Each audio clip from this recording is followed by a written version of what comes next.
Hello and welcome to Season 3 of Manga Splitting, the show where we recommend great manga to folks who haven't read much manga before. Hosted by me, Deb Aoki, David Brothers, Christopher Woodrow Butcher, and Chip Zdarsky. Follow along with our show notes and reading lists at mangasplaining.com. Now this week, to kick things off with a bang, or maybe a roar, we are starting with Chainsaw Man. Chainsaw Man, one of the most talked about Shonen Jump manga that's come out in the last couple of years. It's by Tatsuki Fujimoto. And this won't be the first manga we talk about by Tatsuki Fujimoto. We did talk about Look Back before, but this is the first time we're talking about the manga that has made him infamous, I guess. So let's see if we can kick things off with the usual, which is the description as written by our friends at Viz Media. Denji's a poor young man who'll do anything for money, even hunting down devils with his pet devil, Pochita. He's a simple man with simple dreams, drowning under a mountain of debt. But his sad life gets turned upside down one day when he's betrayed by someone he trusts.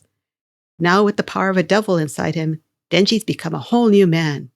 Chainsaw Man. Okay. Had any of you read this book before we assigned this for our reading today? Yeah, I'd actually read it. I'd read the first chapter as part of a work thing, and it's one that was on my list for getting back to, but I hadn't gotten back to it yet. And I have not.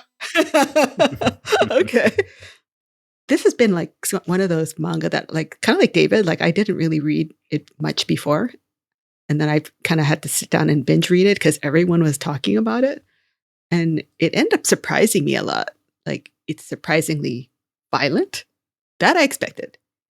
But that it's surprisingly funny, that I didn't expect. It is surprisingly horny also. It is quite a horny manga. Please expand on that. Oh, did I out myself as going first? Well, then I guess we'll do that. Yep. Yeah, the protagonist of Chainsaw Man is a horny 16-year-old boy who basically grew up in indentured servitude as a demon murderer, let's say, and his only wish in life is to touch a boob, and that's kind of like it. That's like the depth of his wants, desires, needs, etc., etc. And no matter what's happening in the story, almost sort of like it's going to be lost on Chip, but for our audience that's read other Shonen Jump material, he's sort of like a horny Luffy from One Piece. In that, like, Luffy is like almost sexless, and this character is only interest, like his only motivating factor is one day I'll get to kiss a girl or touch a boob, kind of a situation. And so he's almost undefeatable because of that, because the stakes for him are so personal and low. And yeah, it's weird, and well, I don't want to spoil my feelings on the first volume, but it was, so, like I said, surprising. It wasn't just a first chapter sort of gag. It just keeps going. His boob touching, girl kissing, like, please let me not die a virgin kind of thing, just keeps going. So yeah, it was surprising, if I may say so. Well, let me just interject. I don't consider that horny. I consider that maybe sub horny for a 16-year-old. Yeah, that's pretty. Like, that's not even near my level of horny at 16. Well, he's uneducated. He doesn't know that there's more to offer. That's like that's all he knows that he can do, because he's also deeply ignorant, which is like. To be fair to him, he doesn't even get to the point of like, oh, maybe I can not be a virgin before I die. He's like just at the boob level. Yeah, like he's very much aiming for achievable goals in this, I think. So it's much more relatable than Christopher's letting on. Is it? Sure. It's funny because it would be a lot creepier if his goal was like, oh, I gotta get laid. Like, if he just kept saying he wanted to get laid, then I'd be like, oh, this is too much. But he wants to kiss and touch a boob. I'm like, oh, okay, that's actually kind of sweet for a 16-year-old. Okay. We're getting ahead of ourselves on the horniness. So yeah, sure. David, please pull it back for me a little bit. I would love that. Talk about your take on Chainsaw Man as a whole. Diving even deeper into the horniness, as Christopher was saying. Basically, I think that every generation needs a golden boy. And if you don't know the anime Golden Boy, it's about this guy named Kentaro Oe, who's a kind of like wandering student. He goes from place to place, like kind of like the Incredible Hulk, like solving people's problems through his intense studiousness. But he's also like incredibly horny. If he meets a lady, he's like trying to sniff her motorcycle seat, all kinds of ridiculous stuff, amped up to like so high of a degree that it becomes like really funny. Sniffer motorcycle seat? Yeah, it's really funny, actually. It doesn't sound funny, but like if you were 14 in 1997, it was funny. The best. It is bizarre that you're kicking off the season with the most obscure anime reference that you could dig up. Like What's weird is I don't think it's that obscure. I think that every generation has one of these stories where it's like, this is deeply weird, but it's not raw hero weird. Okay, like it just kind of rides that line, and becomes kind of like a cult classic because of it. But because the internet's a lot bigger than tape trading in the 90s, like this is like a mainstream hit. Amazingly, like people love this book. It's all over Twitter. And I think that the horniness is, like I said, it was relatable. I think it's relatable because it's so extreme and silly. You can kind of like imprint yourself on it a little bit. It's just like generalized horniness, versus Raw Hero, which is like intense, very, very focused horniness. So it comes off weirdly like it's rated R, but it feels like a PG-13 R.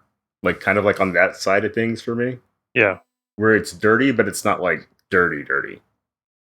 But I really liked it. I thought, back in the day, Golden Boy was a really fun time. And I think with this, it hits such a, like, with just the first volume, it hits such like a good pitch of violence and kind of like energy that I had a good time the whole way through.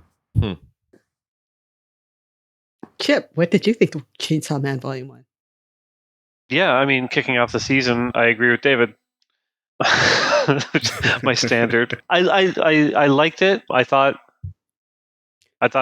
his horniness was actually kind of weirdly sweet, and the funny thing of it just being kind of this alternate reality world, like even him like falling in love with the first girl we meet, which is as a trope and kind of stupid, works for this, and it works for the kind of level of humor in this book. And the violence is super over the top, but it also never feels like him because he's transforms into this Chainsaw Man character. So it kind of splits your feelings about the character. So you can enjoy the violence of it all, but also be like, oh, he's a sweet dummy who just wants to touch a boob. He's not a guy with a chainsaw for a face. The fact that there's a whole physical transformation and all this violence, and he doesn't actually have a human face when he becomes Chainsaw Man, I think really helps it. Yeah, so it was well drawn, not as well drawn or well done as Look Back, which is one of my favorite books that we've covered, and I can see that this is obviously a bigger, wider hit than something like Look Back, and I can see why that is. I'll probably never read Volume 2, even saying all of that, because I'm not very interested in where this kind of goes. It's fun. If I had like a 13, 14-year-old kid in my life, I'd slip him some Chainsaw Man when his parents weren't looking. I feel like it's that kind of book, but as an adult, I'm just like, well, yeah, okay, there's some funny jokes. I really liked when it's so juvenile, but I still really liked it when he just kept kicking his opponent in the balls. That was great. It's the only thing I focus on in a fight. He just keeps doing it. It's that's very funny. There's some funny parts in this. And yeah, a lot of the drawings are really well done. So yeah. So I quite liked it. It's not necessarily for me as a continuing series. But yeah, I would recommend it for sure. Like, would you expect the artists of Look Back to draw something like this? Like, does this seem like in the same wheelhouse? Like, I know artists can draw anything, but people kind of have our only limit is our imaginations. I mean, it's hard. Like reading Look Back first, it's such a different work than this. Like I could kind of see going from Chainsaw Man to Look Back, but not Look Back to Chainsaw Man, because Look Back is like, yeah, I can see it as a story from somebody who's like done comics for a while and wanted to try something else, something different within that. But like, going from Look Back to Chainsaw Man, I'm like, no, I don't see these as the same artist. They're both versions are obviously very skilled, but it's totally dissonant. Makes sense. Well, most people did actually go from Chainsaw Man to Look Back. You're maybe one of the few people. Yeah. And because of Mangasplaining, we're kind of we kind of did that where we're like, oh, check out this insane book by this guy who's doing like, mainstream air quotes work, even though Look Back also appeared on the website, the same website, I think, and in the same magazine. So yeah, I think a lot of people did know him as this guy, especially, and we're not even talking about his previous series, which it's funny, it was when Deb was doing the introduction, she was like, the series that he has become infamous for, and I'm thinking actually Fire Punch is kind of where he became infamous, which is a series before this, and Chainsaw Man is where he became famous, like actually famous. There's a lot of stuff in Fire Punch that people go, and then this happened, and I had to put the book down, and I wasn't sure I was going to come back, and that happened like quite a bit in its 7 volumes. So volume 2 is almost entirely film criticism, which I thought was kind of funny, but different strokes. Yeah. Fire Punch? Yeah. Really? That was one where all the conversations were about different things from movies and whatnot, and it was a mess. Yeah.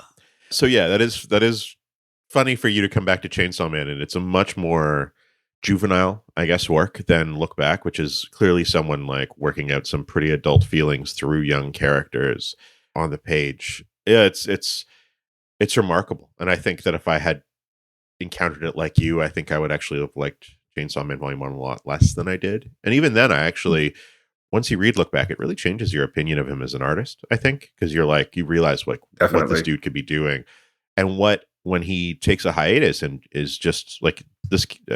Look Back came out after Volume 11 of Chainsaw Man when the series was on hiatus. You're like, oh man, if this guy had his druthers, these are the kinds of short stories he would do. Still incredibly like beautifully illustrated, high-end commercial, but like more personal. And Chainsaw Man is like the manga in Look Back. Obviously, it's meant to be Fire Punches and then Chainsaw Man, and it's just this idea of like, what does a commercial shonen, like older shonen manga, look like filtered through this guy's like particular worldview. And I couldn't actually help but be, this is my second read through, a little disappointed in chapter 1 compared to Look Back, compared to even when I first read it, because it had so much energy and it had some really interesting things to say. But it still was compelling. And I think I read the first 22 chapters. I have no idea how many volumes that was, but every chapter would get a little bit better. He would get a little bit more confident in the world that he was building. And that's why I'm like, no, the horniness does continue like through every chapter, like the first 22 chapters where he does get his first kiss, and it's just disgusting. Disgusting. Oh my God. It is the grossest first kiss anyone has ever had. Do you want to explain it to Chip? Because I don't think he's read that far. I think it's spoilers. I'm gonna bleep it out. Yeah, it's absolutely spoilers. But yeah, David, if you wanna twinkle sound effect it out.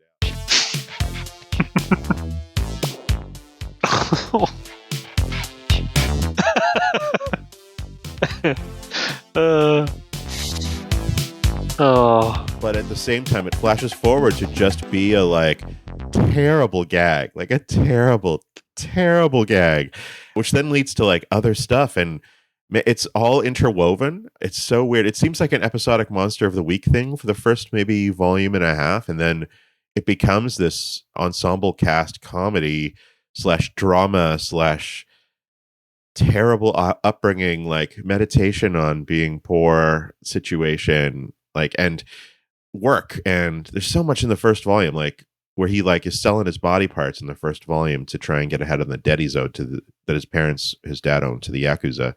And it's just like, the first chapter has so much going on in it. And even then, it still like pales in comparison to like the 80 pages of Look Back or whatever. And that was the thing that was like, yeah, just keep reading, because obviously you've read this thing by this guy that's really good. There's got to be something here. And honestly, 3 volumes in, it's a page turner, man. Like it just keeps going and going. And the things that you like from the first volume, or at least tolerate from the first volume, get way better. The action gets gorier. The like jokes get better. The characters they introduce are all really interesting. My first impressions are, read past the first volume. I don't think it's as bad as some of the stuff that we've covered on the podcast where it like doesn't get good until volume 3. But I think it's the kind of thing where each subsequent chapter is better than the last. And this is not a sponsorship, but quite honestly, that's what the Shonen Jump app is like for, frankly, for $2.99 a month or $2 a month or whatever it is. Like, when I went to go read the next chapter, it was just magically there because I have unlimited access to everything for $2 a month. And then I ended up binge reading like 3 volumes or 4 volumes worth of stuff. So yeah, shout out to the Shonen Jump app. It's pretty good. I mean, the other bonus of that is that Chainsaw Man was one of the most popular manga published during the pandemic. And as a result, it was out of stock almost constantly in print. Yeah. So it got really popular as digital. One thing I guess I enjoyed about it was, and maybe I think about this too much, but it was like, it's about income inequality. Yeah. A little bit. It's like, how sad it is. This guy, he sells his right eye, his kidney, and one of his nuts, and he's still not getting ahead. And then like his dream is like having breakfast with toast, like having nice toast. And then it just gets, as soon as he gets even the slightest bit of money, he gets toast with 3 kinds of jam and honey and butter. And he's just like over the moon. Yeah. And it was so cute, like if you buy the Chainsaw Man, I think Good Smile figure, you pre-ordered it. One of the extras, you got the ultimate toast.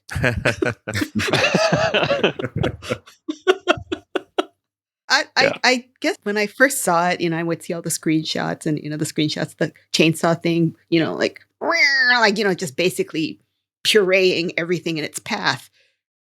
And I thought it would just be violent. And it's like, it's just crazy and violent and whatever. But there's moments in there that I thought had a lot of heart, or a lot of, kind of, I don't know, there was this one part where he says, like, I finally got hold of this dream I've been chasing for the longest time. Once I had my hands on it, it was way less life-changing than I expected. And now I'm like, when I go after difficult dreams in the future and get my hands on it, am I going to realize I was actually happier during the chase than 2? Isn't that just crap? And I thought, wow, the voice of Gen Z. Except he's talking about touching a boob. Like, that's the underlying humor of it. Like, his grand thing was, I'm going to touch a boob. It's pretty good. It's a very effective metaphor.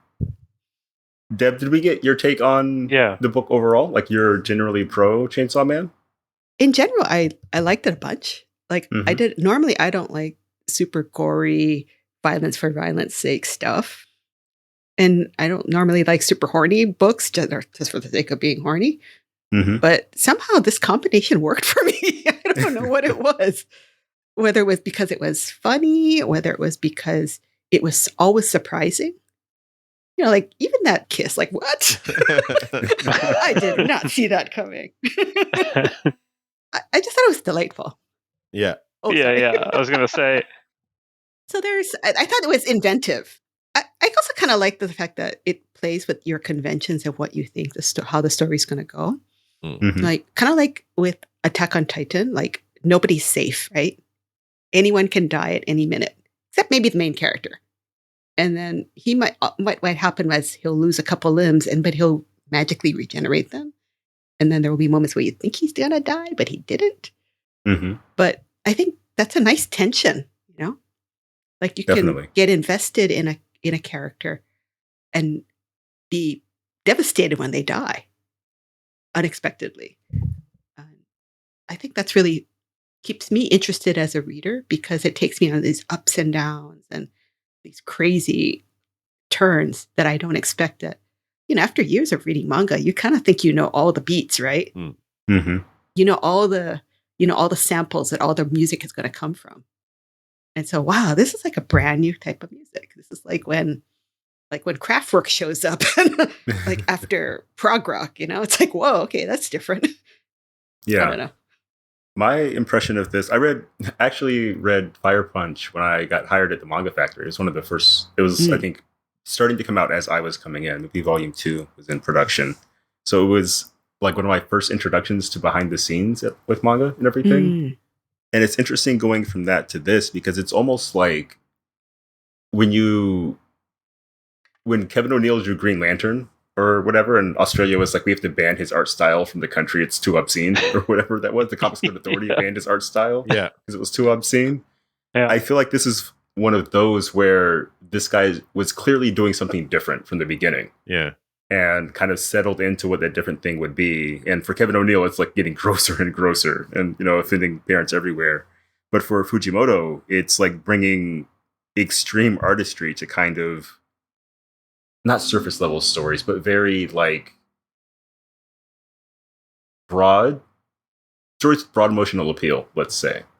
Like the income inequality stuff in here is really real. The like horniness stuff is really real, but also the sense of inventiveness. Like there's a random panel on page 158 of a bus, like they've just been dropped off in the wilderness. I guess the boonies, not the wilderness. It's just not a lot of trees. And like the bus is like a little bit curved like a fisheye. And it's like such a good effect to suggest like they're in nature. Like they're out of the city. They're away from all the straight lines everywhere. There's all these little bits of extreme artistry, but then also like tomfoolery, for lack of a better phrase. And it makes it feel very fresh compared to a lot of like shonen manga, because he's not doing the trope of like, there's the hero, there's his dark-haired rival. We get the dark-haired rival, but like they're not really in competition for anything. They just don't like each other. They might both be in love with what's her name, the boss. Yeah, Akita. There. But even then, she's more active and something purposeful than most shonen heroines would be. Yeah, because she's also the boss. Yeah. If I could just interject for a moment. First off, you just bombed the show notes there for the second time, because first I got to explain what Golden Boy is, and now I got to explain getting buried by the Comics Code Authority in the show notes. You just dropped that into the conversation and kept going, and people listening at home were like, yeah. Wait, a guy was banned by the Comics Code Authority, which is pretty good. And secondly, I did want to say, in the off season, Kevin O'Neill passed away on November 3rd, and he's a legend. His work is so good. If you're go find everything he's done, Nemesis the Warlock, Green Lantern, but also especially his work on League of Extraordinary Gentlemen there's no one else that draws comics like him, or drew comics like him, I guess. Yeah. Yeah, shout out to Kevin O'Neill. His work is pretty incredible. And to the late, great Kevin O'Neill. Anyway, Chip, you were maybe going to mention something about the boss lady and how attractive she was as an older lady figure. No. Is that where I saw you going with that, sir?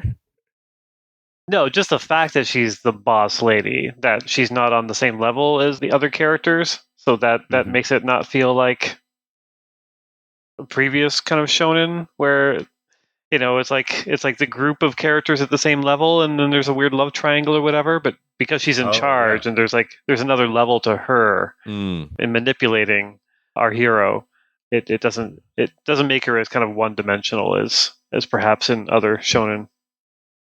Yeah. It's a larger idea, but it might actually be better if we get another example first, because I want to talk about tone in this series. But yeah, David, what were you going to say? The monster design, I think, is another reason why the series blew up, kind of circling back to Deb's point for a moment. Because like we've seen monsters and stuff, like there's a lot of great, awful creatures out there. But his, from page 2, or was it 3? However these count. Like, it's a tomato devil. Yeah. That was great. I love it. And it's not even like Attack of the Killer Tomato style, where it's like a goofy tomato with eyeballs. It's gross. But it's also like a tomato devil. This isn't just going to be like Beelzebub from the depths of the seventh circle of hell coming to Earth to do the blah, blah, blah, blah, blah. It's going to get weird. And it delivers on its weirdness like so early on. Yeah. That you buy into the thing where like a dog gets absorbed into a guy's chest and it's normal. Later on, the bat character, like the introduction to the bat, I forget what the page number is. Oh, that's so good. It's such a beautiful composition, and the drawing of the devil, it's like some of the best like Kevin Nolan, Mike Mignola work possible. Like it's really, really well done, and it's such a great scene to debut the character as well. Instead of just like, ta-da, look at me, I'm terrifying. It's just like in shadow, crouched within that room. Yeah, it's awesome. Like the Phantom of the Opera or something. That's on page 164. On 165, just past that, is the bat like squeezing Denji into its mouth with the jaws open. Like the hatching on that reminds me of like is it Gary Gianni that does that kind of thing? Okay, yeah. I'll have to look it up maybe, but it feels like black and white Euro comics almost, you know? Yeah, honestly, even Kevin O'Neill, since we mentioned him. Kevin O'Neill, but Yeah. like Kelly Jones, anytime there's a Bat character Oh, yeah. and there's like a cartoony deformation, it gives me like Kelly Jones on Batman kind of vibes, because he did all the good stuff he did some of the good stuff with Man-Bat, I think, back in the day. Sorry, Deb, we are doing superhero references this week, apparently. No, I understand it. I was going to throw in something else. Maybe, and I didn't realize this until after we started talking about this, but it's from the beginning of volume 2 that you see Bat Devil's significant other, shall we say. And immediately what hit me from that was, oh my God, it's Devilman. This is like Devilman. Yeah. And Batman is from Kamen Rider too, right? It was the first or second person they fought, Batman and Spider-Man. Yeah, because it's like, it's the hero, the anti-hero that has part demon that takes the side of humans, but kind of not really. Yeah. And it's like innocent and good-hearted, but yet a little stupid. And if you remember Raw Hero, he was also dead broke and is willing to do anything to provide for his family. So very similar vibes. Oh, yeah, I didn't get that, but you're absolutely right. Maybe that's where all the horniness, like, I was conflating the two a little bit because they both have the same motivation, and that was just such a horny series. Devilman, Well, and then Devilman too, as well. Like, yeah, like you get the girlfriend demon, and she is very sexy, and the girlfriend demon is not. I mean, I don't know. Maybe I don't know what you're into, but did not strike that to me. Like, he was not trying to have a prurient interest with her, I think. Something like that, yeah. Yeah. I think I had a discussion with some people on social media, and we were talking about how I think someone shared an ad for Friday the 13th, or no, what is Nightmare on Elm Street, where Freddy like advertises toys or something like that. Oh, yeah. And then people are saying, oh, that's right. Those horror movies were actually kind of like popular with kids. Yeah, absolutely. Those gory horror movies were actually really popular with kids. And I mean, Devilman was published in Shonen Jump too. So I mean, it kind of made me think like, maybe this is like a return to what kids actually like. I think so. When we're not afraid to shock them a little bit, or demons, or like Once Upon a Time, Red Riding Hood, the grandmother got eaten by the wolf, and then the hunter had to cut open the stomach. Wow, spoilers. Were a lot more violent, right? But now they're really cleaned up. So that's actually a really good connection. I wouldn't have thought to go back that far, but to the way that we continually sanitize kids is media, and every time we reinvent it, it becomes different. And I think, well, and this is the thing we have to talk about, is that Chainsaw Man, after volume 11, went on hiatus, and then they brought it back and they moved it to the online magazine because it was just too much, I guess, for Shonen Jump. Like, it's in Shonen Jump Plus, which is the online magazine that Shueisha does now. They pulled it out of Weekly Shonen Jump, and it's like, it was in the magazine next to just the most popular, I mean, let's face it, the most popular comics in the whole world are in Weekly Shonen Jump. And like, you're reading your One Pieces, or like, and then you get to Chainsaw Man that week, and it doesn't look or read or have the same intensity level, or like not quite the same sexuality as most of the stuff in the magazine. Like, it's bizarre a little bit that this was a book that not only made it into Shonen Jump proper, but stayed there for 11 volumes, that they had to wait to pull it out of the magazine. But it was also, it's so popular. Like, it's hugely popular, not just here, but in Japan as well. I guess the tone for me is like, it does start in a shonen place. And like, if you're just jotting down what this is about on paper, it kind of starts in a shonen place, but the execution is so different, like so far removed. David, you're kind of the Jump expert here. I'm curious if you think I'm off base here. Like, does this work in the Shonen Jump worldview of 2022? Like, obviously it works in the 70s and the 80s. I mean, Fist of the North Star, but does it work today in the same way? I think I have to retire my Shonen Jump King title, because it's been ages since I read a shonen title on the regular. Like, I still have a lot, and there's a lot I appreciate. Yeah, once I got hired at the Manga Factory, I realized that we do most of the like shonen titles that I like, and everyone else does most of the seinen titles that I like. So it's been kind of interesting, feeling my reading habits shift. But in terms of the genre, I think that we recreate the counterculture every generation, like you were saying, but with good reason. Because like the things that made my mom angry as a parent make me laugh as an adult. So like if my little brother's playing Mortal Kombat, like I'm not going to care. Like I know that doesn't really matter. They have to find something new that's edgy, that's weird, that's like their own thing. And it's the same, like if you look at like Frank Miller on Daredevil, like no one was doing Daredevil comics like that before he was. And then he did his thing and moved on, and like it changed the series forever, and it kind of defined an era of comics a little bit, or like set a certain era of comics up. I think this is the same thing where some people are just like working from tomorrow instead of today. And I think that this is one of those books where he's figured out like shonen comics need to be more than kind of the big three format, where you're going to be the king of whatever, the top ninja of blah, blah, blah. You can't have like the useless female characters anymore. You can't have like, you got to have like real emotional resonance. It can't just be pure fantasy. That's why there's a lot of like broke characters in manga nowadays. Even in like some of the shonen stuff I've read, like providing for your family is one of the dreams that characters have. So I think there's bits and pieces where you're like, oh, this is totally Shonen Jump. But then there's everything else where you're like, oh, this is like kind of for older kids or maybe grown adults as well.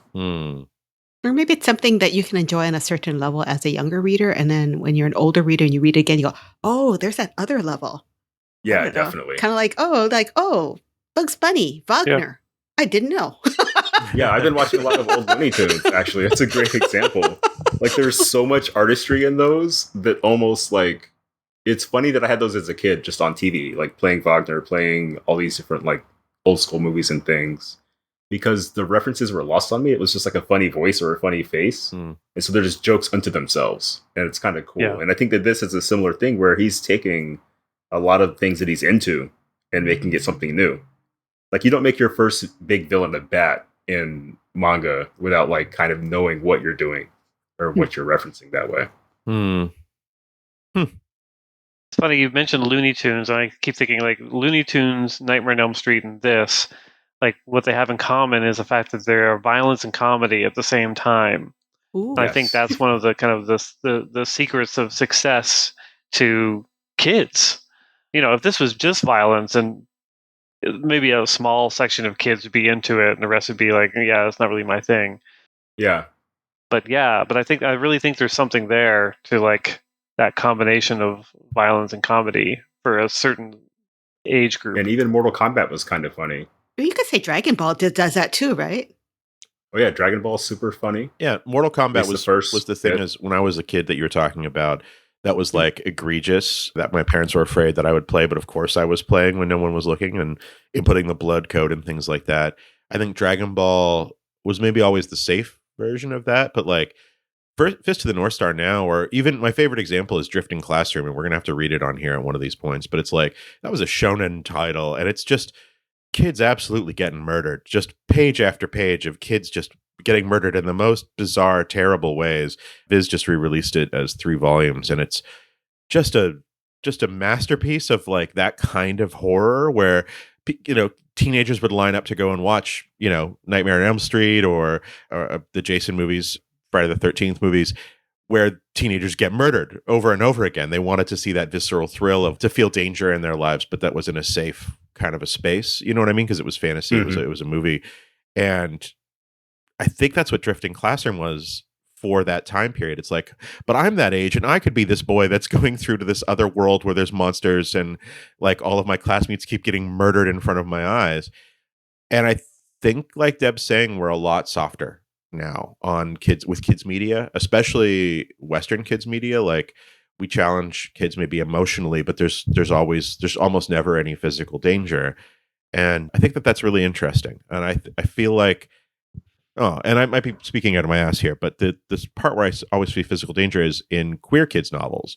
And I don't read wildly, but like YA novels and kids novels about queer experiences generally will have some sort of life-threatening, like gonna get beat up or gonna get like beat up to death kind of stuff in it. And it's meant to heighten the sense of danger. And I always really recoil from that. Every time I pick up a book, it's about someone that's, got an abusive dad that beats him so much he almost kills him because he's gay, and you're just like, I can't read this again. And this seems like a very different tone for that kind of threat. You know what I mean? For that kind of, like, he's someone who's like literally selling himself at the beginning, and it is threatening, and he might get killed by the Yakuza, but it's like, also, it's like it starts off real, but it's so far removed because he's doing these things to fight demons that it's not set in our everyday. It's actually really masterful the way he threads that needle in terms of like having real stakes, but also keeping it firmly in like a fantasy realm, like a Friday the 13th being secretly for teens in the US. And I think that's really, I think it speaks really well of this book, actually, and it's why I think it might be engaging to me as an adult. Other than the fact it's just good comics, like you just keep flipping the page to see how he's going to design this next or what he's going to do next. So, when I was reading it, I was shocked at how short the chapters felt. Like it just goes at such a fast clip, and then all of a sudden, bam, bam, bam, bam, bam, and boom, the double page spread with stuff splattering everywhere. Like, whoa, okay, see you next week. Good job. Whereas, like Look Back was released as one big story. Yeah. Like it wasn't serialized. It was one big story that he could tell. He could do a symphony rather than a song. And so that's, I think, an interesting way to watch an artist grow, right? Like the pressures of putting out something weekly means you got to come out with that really quick, fast song with a catchy beat that's going to get you good scores on the reader response card. But then with Look Back, he could build and like have these kind of like, crescendos and down and flashbacks, and without worrying about, okay, I only got 15 pages this week. How am I going to do what I want to do in these 15 pages? Yeah. So I think he's having a really interesting career arc that way.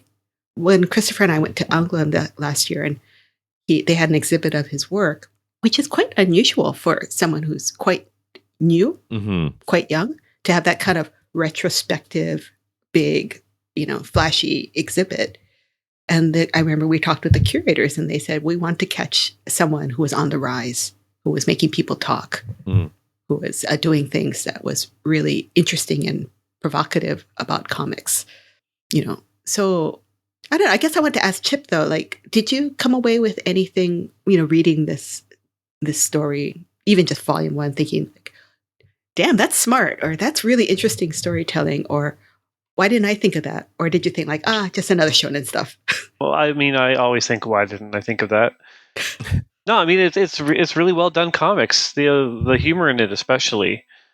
Chris talked about like kind of the horror aspects of the beginning of like the fact that he's sold off body parts.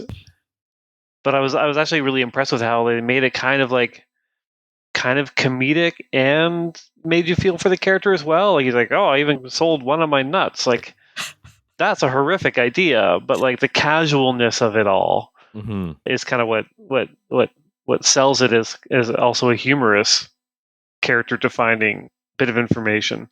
So yeah, so there are a lot of nice little tricks throughout this to kind of like make you kind of love this character, understand where they've come from, root for them. Yeah, no, it's super well done. And I've already gone on about like, the design of the monsters and stuff and the art. Like it's all stuff that I wished I could do better, which is why I will not be reading volume 2, because I'm just angry at it. But you have to read volume 2 to see Mr. Bat Devil's the Bat Devil girlfriend. All right, I should probably subscribe. I should probably subscribe to this Shonen Jump app.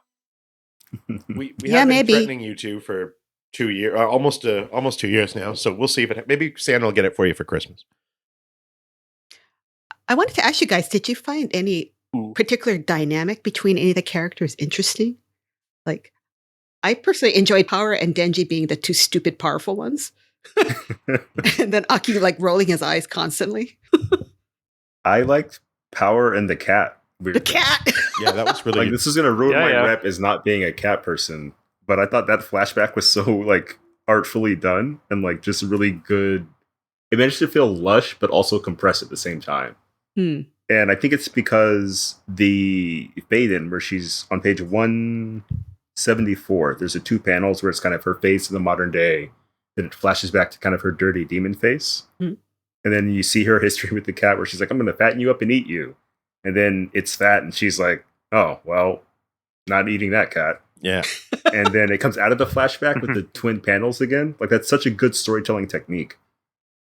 And I think I first noticed it in dialogue in like Brian Azzarello and Eduardo Risso's 100 Bullets, where you'll kind of link scenes together with something that's like metaphorical, but like says something too. Mm-hmm.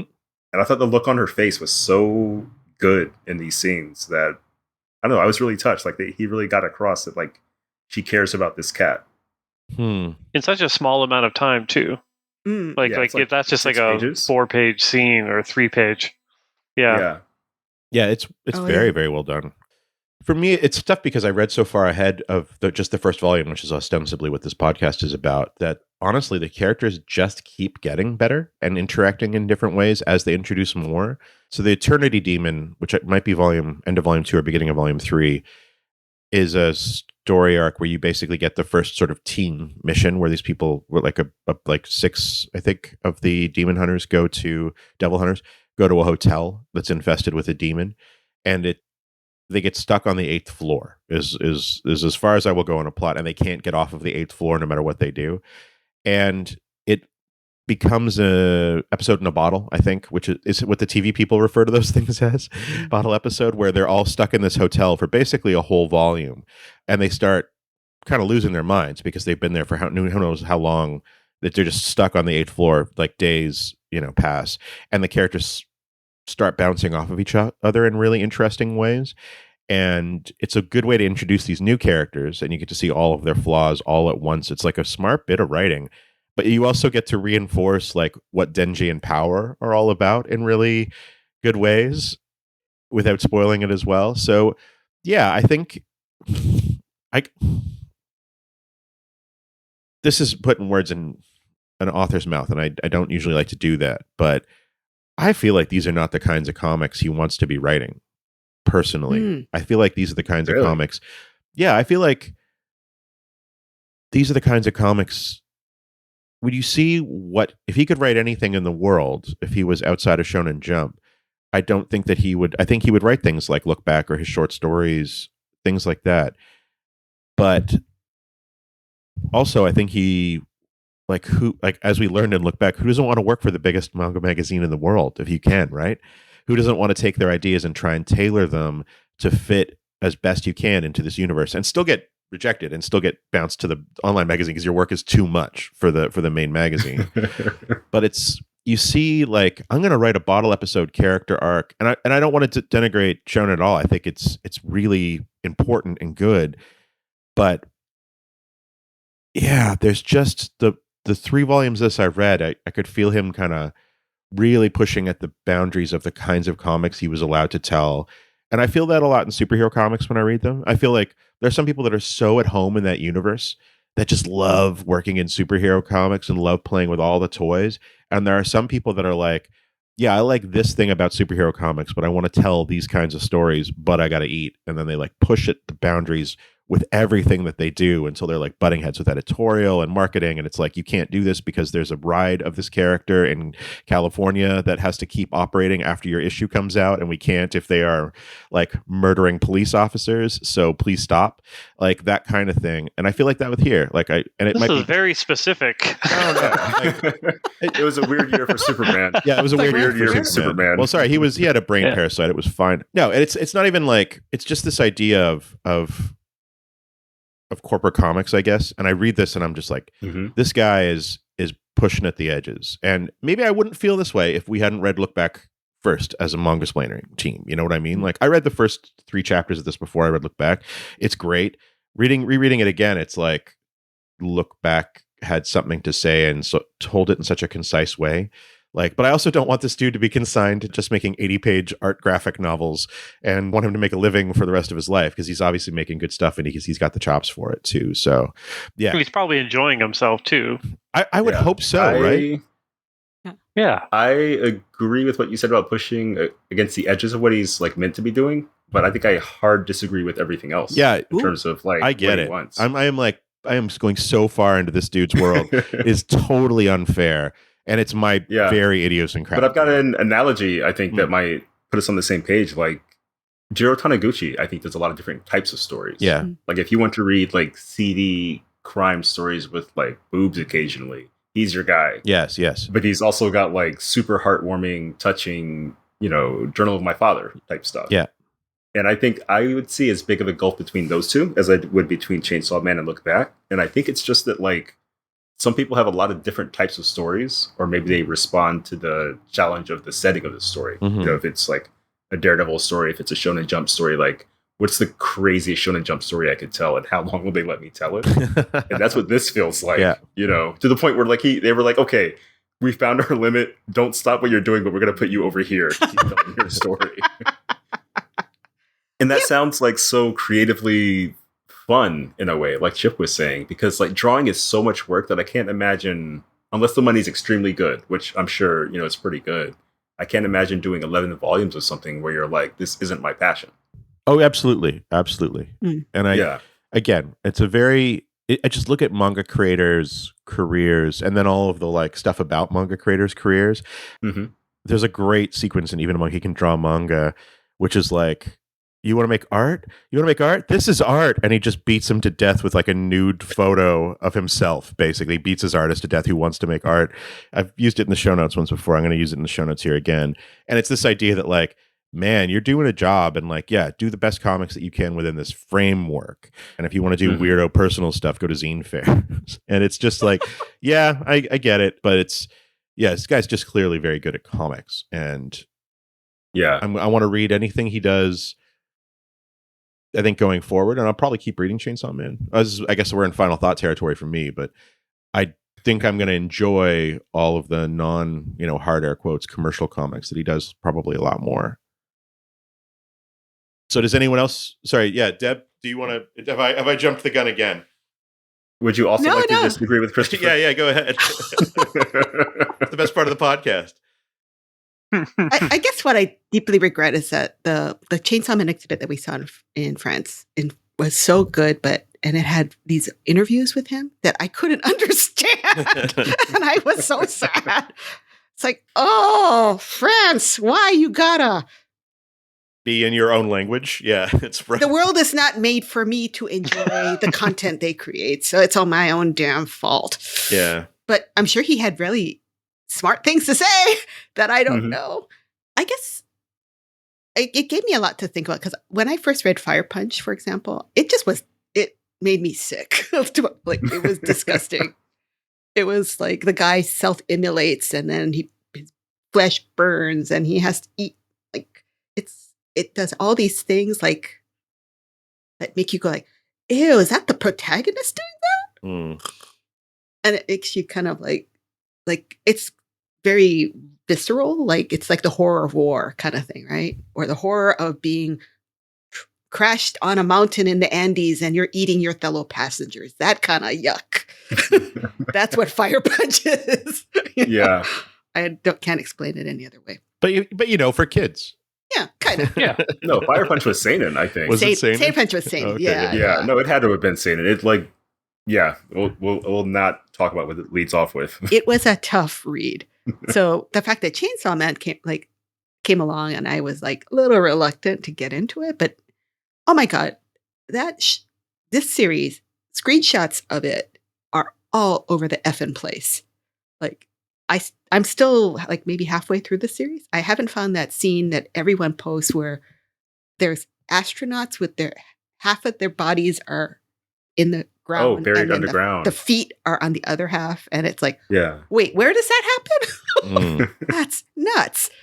So I love that the series takes you to places that you don't expect, even for someone who's been reading manga and comics for decades. That like you think, I know this is what's going to happen next. This is going to happen next. This one just always throws me for a loop. And the fact that, I don't normally like this kind of stuff, but I admit it, I'm a sucker for a good kick in the nuts joke. There are some really good ones further down that were like, oh, that's good. I love that he collapsed after he got kicked in the nuts. Like, it took a second. Yeah. It was the most realistic dick kicking I've seen in a comic book. I don't know. So I guess I'll ask Chip that. I know it sounds like you don't want to read past this, but I don't know. Any final thoughts?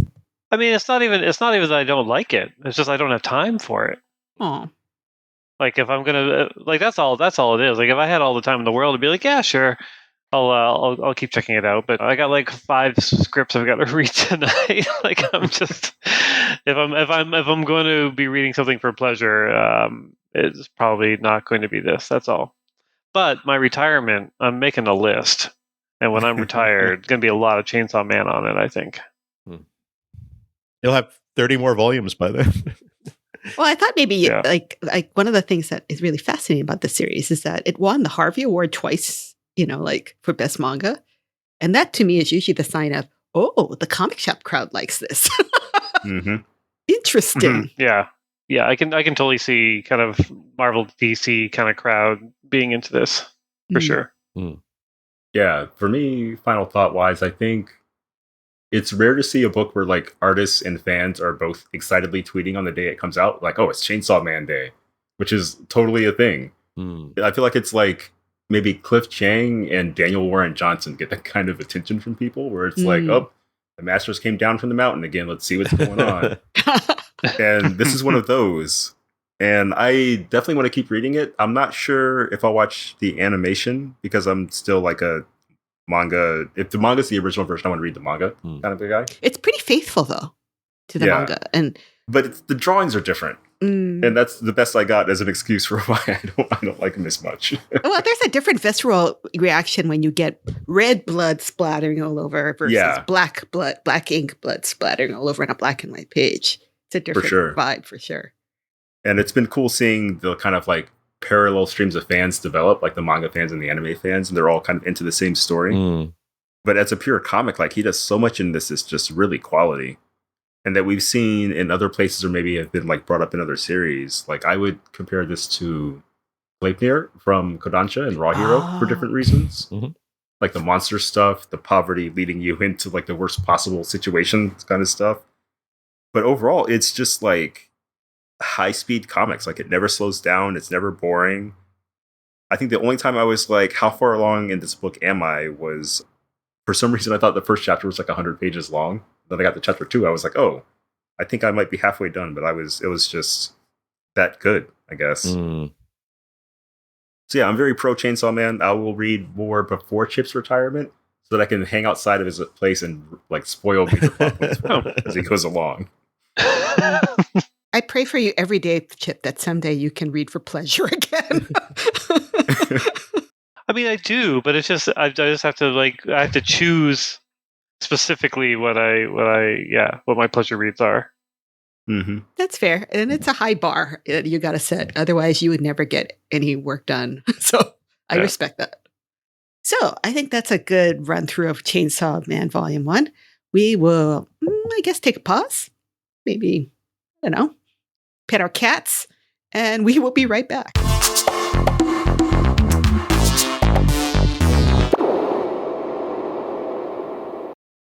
And we are back. And as this is our first episode of our 3rd season, what better way to kick it off than to pick even more books? So let's see. What are we going to tempt Chip with this time? How about you, David? Why don't you give it a go? Yeah, I have tentatively titled my picks this season so far Violence Comics Hell. So we're just going to read a bunch of stuff that I like and have appreciated over the years. All right. And this latest one is called Baki by Keisuke Itagaki. And I'm going to read the story so far. It'll be the easiest way to get across what it's about. Karate, Chinese martial arts, jiu-jitsu, amateur and professional wrestling. The greatest warriors in the fighting world gather in the Mecca of martial arts, situated in the basement of the Tokyo Dome, to earn the title of strongest fighter.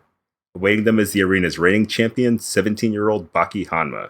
By day, he's a regular high school student, but by night, he's the undefeated ruler of the martial arts world. Concerned only with becoming stronger, Baki takes on all comers. And essentially, this is a story of like the most toughest, baddest high schooler that ever lived. And his father, who is the other toughest, baddest like fighter ever. It's very light on story, but really high on action. And it's like, at the time, it was next level action, I would say. There's still very little like Baki, though there's a lot of series that are like kind of like a fighting tournament in a unique location, sort of a high concept. Oh, like Dick Fight Island. But this is Dick Fight Island. Dick Fight Island. I mean, fundamentally, they're all blood sport. They're all blood. Yeah. But this one, it's just so grotesque and weird that I'm positive the art is probably not going to be a hit. But there's like a lot of artistry to it as well, I feel. But it's very, I don't know, strange looking. And I think it might make for a fun conversation. All right. It's available on Amazon. It's digital only. And the production values on the digital version aren't great. But I think it's on Comixology Unlimited, so you can read it for free. The bonus. Right. Yeah. I'm going to use my prerogative and ask Chris what he's going to do, because my pick will depend on his. I wanted to pick something that was a little bit more further away from David's pick. And so I have gone with, I don't think this is going to be my theme for the season, but it's something that underpins a lot of manga, and it's called a lot of contemporary manga like Chainsaw Man. And that's what made me think of it. It's called Goodnight Punpun by Inio Asano. Oh. Yeah, Deb just covered her mouth in horror. And there's a lot of feel bad stuff that came out over the last 10 years, and this is a feel bad book. This is like a continuously like, oh, a terrible thing has happened. How could this possibly get any worse? And then it does, and then it does, and then it does. Oh, and Jesus. It's about a boy and his family, and it's awful. It is awful, and everyone on the internet has read it 100 times. It is unsettling, and I think, Chainsaw Man is like the Goodnight Punpun version of Dandadan, which we read a little while ago. What? Yeah. So I think we need, because we read the Goodnight Punpun version of Dandadan, we need to actually read Goodnight Punpun. It's honestly become a foundational work on the internet for internet readers, the same way that Junji Ito's work has. It's a weirdo, kind of oddball title that got picked up and resonated, even though it is awful and everyone has to read it at least once. And so, Chip, it's your time. You've read 3 seasons worth of manga. It's time to read something that you're going to put it down and just be really impressed by, I think, but also feel very bad about. God, what a horrible pitch. Did you mention the bird at all in that? Oh, yeah. Sorry. It's a book about a boy and his family, and he is a bird. He is drawn as basically a left-hand sketch of a little bird, and everyone else is drawn more or less realistically in a sort of a plasticky seinen manga kind of a way. And it adds to it. You're the more I talk about it, the more you're going to be like, no. Well, no, I mean, David's right. That's the most interesting thing. Yeah, I would say everything Chris said, but positively. It's weird, It's creepy, but the storytelling is what gets you to the sad and horrible part, I think. And that's probably why he's recommending it. Yeah, it's honestly, there's a reason. Well, I was saying everyone on the internet has read it at least once, and it's it is a generational manga. We don't talk about it in terms of it being oh, you've got to read this. It's really important kind of a manga, because we're old. Frankly, we're all hitting 40 or older. And kids that are 20 years younger than us are I remember the first time I read Goodnight Punpun. And that's it. This is the Gen Z comic. This is the millennial comic. I think we're going to say that we're doing Goodnight Punpun, and Twitter's going to lose their shit. Yeah, it'll be great. Goodnight Punpun. Let's do it. Put it as far back in the rotation as you want to. You just have to know it's eventually coming for you. Oh my God. Awesome. Wow. Deb? Wow. I have no choice but to take this in a completely different direction, because my original choice was going to be Fists of the North Star, because I thought we keep referencing it. Oh, yeah. But we just presented you with steak and pork chops. I got to get you some dessert. Some Metamucil. Something a little lighter and sweeter, maybe. All right. Bounce things off. All right. So I feel like it's more like steak and absinthe that was presented to me. But go on. Originally, when I picked the shoujo manga, it was everyone's oh, you're gonna pick that one, and it's then David and Christopher were oh, that one, not this one. So I will remedy that by giving you my love story. Oh, it was my love story. Yeah.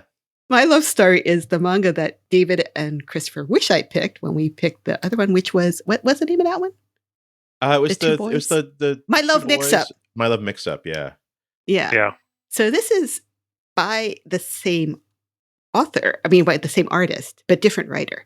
And basically it's about a guy who is basically just a big, lovable goofball. He's a huge guy, very muscly. His mom and dad are used to be wrestlers. He's kind of used to not being anyone's idea of a heartthrob. In fact, he hangs out with his childhood friend, who is kind of like the guy every girl wants to go out with. But then one day he rescues this shy, cute little girl from some kind of dilemma on the train, and they start dating. And so this is his first encounter with falling in love, having someone love him back, and he just doesn't know how to deal with it. So it is super sweet, super funny, not like your average shoujo manga. It'll make you laugh. It's kind of heartwarming. And I don't know, it's light and fluffy. And maybe we need a little, I don't know, amuse-bouche. A little gelato between courses. It is a delightful book. It warms my heart just thinking about it. All right. Here's my thought process. Deb, you already said it's dessert, so I'm going to put you third because it'll be nice at the end of this, I think. So you're third, not as a punishment, but as a reward. Chris, I'm going to actually put Goodnight Pun Pun first. Oh, here we go. Just to get it the hell over with. I just can't have it hanging over my head like the sword of Damocles every week, knowing it's coming. It's coming. This sounds like the thing we just gotta do it. Which of course puts Baki right in the middle, that sweet spot. I think that's a pretty good flow for this. Yeah, okay, I think so too. I like that it goes Rose of Versailles, and then Goodnight Pun Pun, and then Baki. That's a pretty good. Yeah, that's pretty good. Yeah, they're nice answers to each other. Yeah, perfect. Yeah, David, there's a lot of grappler Baki. Which Baki specifically are we reading? Because there's only one Baki translated on a legal one. It's on Kindle. Yeah. Okay. It's technically I think the second series of Baki, but he's a dude that fights a lot, and everyone he fights is a different gimmick or specialization. It's very simple. Okay. To pick up. All right. We'll put the link in the show notes, folks. Yeah. All right. I think we got ourselves through the first episode of the third season of Manga Splaining. Wait. I've got a important question. Yes. Oh. Christopher didn't say how many volumes of Goodnight Pun Pun we're reading. And I feel like that's always where he gets us. Oh, yeah. Oh, no, sorry. Just God volume one. It's already double volumes. It was 13 volumes in Japan, and they've done that in the 7 volumes in the Viz edition. So just volume one. It's about 380 pages or something. It's a little bit long, but you won't be able to put it down even to save yourself. Can I tell a short story about Inio Asano, the author of Goodnight Pun Pun, and then hand it back to Deb? Yeah, please. I would love to hear this.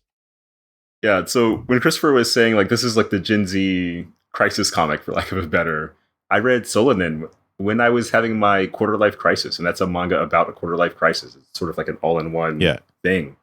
Basically about a girl who quits her job and joins a band and has a loving boyfriend and stuff like that. And it was so good and so touching. And it made me excited for everything else that Asano has done, all the way up through Pun Pun. I feel like he maintains a really high level of quality.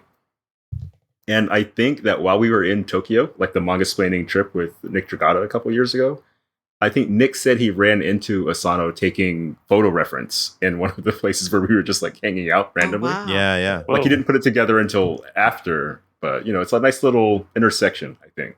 So I'm a fan. I'm excited to see how that episode shakes out. Inio Asano he came to TCAF, and I've gotten to meet him, and he's really, really interesting creator. I wouldn't have picked this if it was. I know 3 people that cried that weekend. Yeah, just in sheer joy. I took a photo that this guy had the tattoo of the bird character on his stomach. Oh, nice. And I went, I sounded going the little peace sign. Yeah, it was very cute. Yeah, that means a lot. That'll be a fun episode. Wow. Oh yeah, it's gonna be an episode. Yeah, I think we'll have a good one. All right. I think that that sets us off on an interesting trajectory for this season. I hope you'll stick around for more, because we will definitely have more. Thanks a lot. See you next time.